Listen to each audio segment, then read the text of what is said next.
Pabalik na nga ni ako nito sa Japan. Ang bilis ng 3 weeks na pagbakasyon. Parang ayaw ko pang bumalik. Ang lungkot ng pakiramdam na pasakay na ng eroplano. Nitong uwi na to, na-enjoy ko talaga ang pagbabakasyon. Yung mamuhay ka ng simple, yung nagawa mo yung mga gusto mong gawin, na walang iniisip na trabaho. Kaso, hindi naman pwedeng puro saya na lang. Kailangan nating magtrabaho, madaming gastusin, at madaming nakaasa sa atin. Kaya bago umpisahan, samahan niyo muna ako. Kaya mag-i-intro muna ako.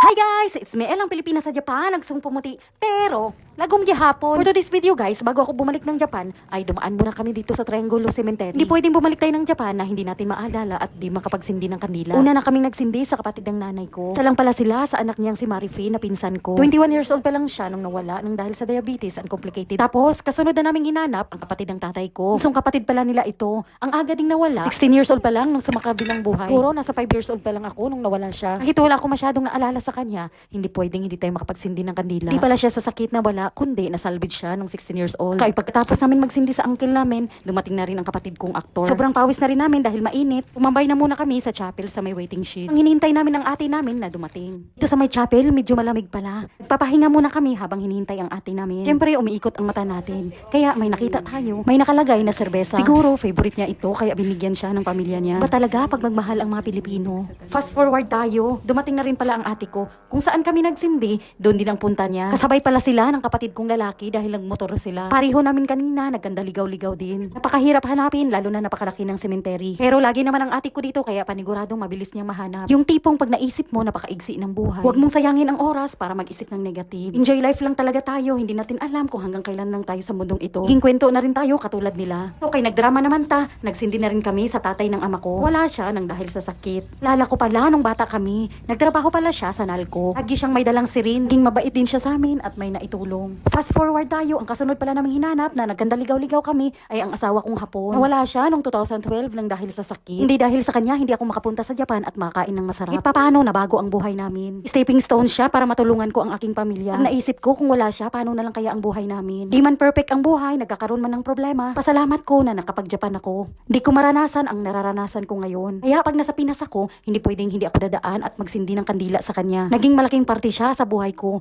Ang laki ng naitulong niya sa pamilya ko. Kaya honto ni kukurukara arigato ne danasang. Ang ibig sabihin ay taos-pusong pasasalamat sa iyo. Kaya buong pamilya ko rin ay laking pasasalamat sa kanya. Pag naisip ko paano na lang kaya ang buhay namin kung di dahil sa kanya. Habang nagsindi pala kami ng kandila, kinakausap na rin namin. Alala siya ng kapatid ko nung high school siya. Pinuntahan siya sa school. Graduation niya sa NNVS nung pumunta ang kuya sakay niya. May dala pang kamera noon para picturean siya ng marami. Kaya hanggang ngayon binabanggit pa rin ni kapatid ang mga literato niya. Hinahanap niya sa akin. Kaso nung namatay ang asawa ko, hindi ko na itabi at naitapon ko. Kaya pag naalala ko, nang hinayang ako na hindi ko na itabi ang mga memories. Bata pa kasi noon, kaya hindi natin napahalagahan ang dapat na mahalaga. Kaya lesson learned, kaya pag may mga litrato, kaya ikip mo talaga. Kasi pagdating ng pagtanda mo, ay titingnan mo na lang ang mga nakaraan. Yung maalala mo na lang ang sa mga litrato. So kay tapos na tayo sa asawa ko at nakapagsindi na tayo at nagdasal, nagpunta na kami kay Mama Mary. Sindihan ng mga batang namatay at hindi na isilang. Hindi kompleto ang pagpunta ko sa cemetery pag hindi ako napagsindi kay Mama Mary. Fast forward tayo, pagkatapos kay Mama Mary, dito na kami sa malaking krus. Kaya kay tapos na namin sindihan ng kandila ang mga mahal namin sa buhay at nakapagdasal, umuwi na rin kami. At nakita ko na kinakausap ang aking kapatid na PWD ng isang matanda. Kaya tinanong ko kung bakit.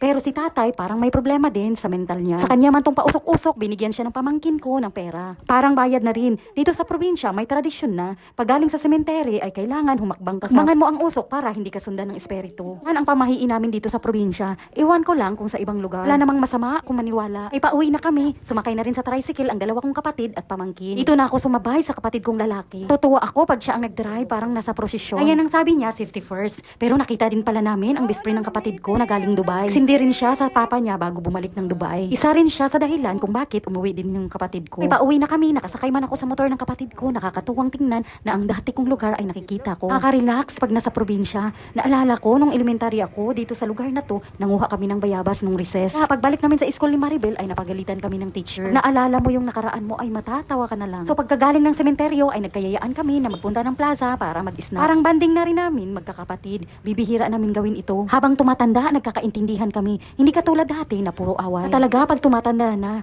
nagiging matured ang pag-iisip. Okay, nakarating na kami dito sa snack house. Dito pala kami dinala ni ate dahil aircon. Sabi ng ate ko, masarap daw at marami silang pagkain at palamig. So, okay, naka-order na kami ng pagkain. Ito, naghihintay na lang kami na medyo nainip-inip pa. Hindi lang naman tayo ang customer, kaya patience is the key. So, okay, natapos na rin rin ang paghihintay namin, dumating na rin pala ang order namin. Nag-order pala kami ng footlong at tsaka french fries. Tapos, ni-request ni kapatid na siomay. Kay sobrang laki naman ng footlong, hiniwa-hiwa ko na para mabilis lang namin kainin. Ang in-order ng ate ko ay halo-halo. Napakalaki pala nito, kaya nag-share na kami. Nakakatuwa lang, nabibihira namin tong magawa na magbanding magkakapatid. Kaya napaka-importante na magmahalan ang pamilya. Taas-taas naman dahil ni atong video. Dirira dahil takutob. Salamat sa pagtanaw. See you to my next vlog.